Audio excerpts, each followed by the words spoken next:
మనం ఒక్కొక్కసారి డబ్బుతో ఏ పనైనా అయిపోతుంది అనే భ్రమలో ఉంటాం కదా.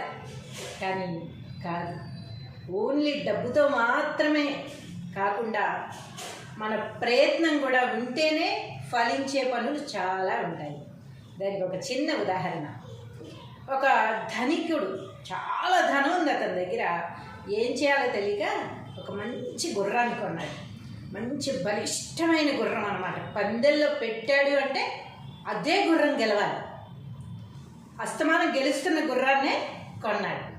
కొనేసి చక్కగా ఇంటికి తీసుకొచ్చి పెద్ద సావిడి దానికోసం వేయించి దానికి ఏసీ పెట్టించి చక్కగా రోజు గుగ్గిళ్ళు పెట్టి మేపుతూ చక్కగా దాన్ని పెంచుతూ ఉన్నాడు. సరే, మళ్ళీ గుర్ర పందాలు వచ్చాయి. గుర్ర పందాల్లో ఈ గుర్రాన్ని దించారు. దించి నా గుర్రమే గెలుస్తుంది, చూడండి ఎంత బాగుందో గుర్రం. మరి ఇంకా దానికి మంచి పౌష్టికాహారం ఇస్తూ ఉన్నాడు, మంచి ఏసీ రూమ్లో పెట్టాడు, చల్లగా బాగుండదా, చక్కగా మంచి బలిష్టంగా ఉంది. చూసే వాళ్ళందరికీ చూడు నా గుర్రమే గెలుస్తుంది, నా గుర్రమే గెలుస్తుంది అని బీరాలు పోతూ ఉన్నాడు. తీరా చూస్తే అన్ని గుర్రాలు వెళ్ళిపోయాయి, కానీ ఈ గుర్రం లాస్ట్లో ఉండిపోయింది. కారణం ఏమిటో తెలుసా? దానికి ఎలాంటి విద్య నేర్పలేదు, దానికి ప్రాక్టీస్ లేదు, ఓన్లీ తినేసి పడుకోవడం నేర్పించాడు.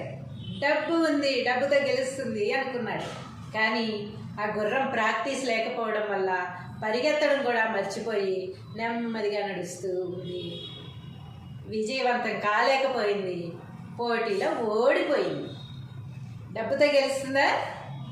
Practice practice practice practice. మనం ఏం చేస్తున్నామో అది ప్రతిరోజు ప్రాక్టీస్ చేస్తూ ఉంటేనే మనకు అది గుర్తుంటుంది, ఎక్కడికి వెళ్ళినా ఈజీగా చేసేయగలం. అంతేగాని డబ్బుతో మనం కొనేస్తాం కదా, డబ్బు ఉంది కదా మనకి అంటే గెలుస్తామా? కాదు కదా. ఇది అందరికీ తెలిసిన విషయమేగా.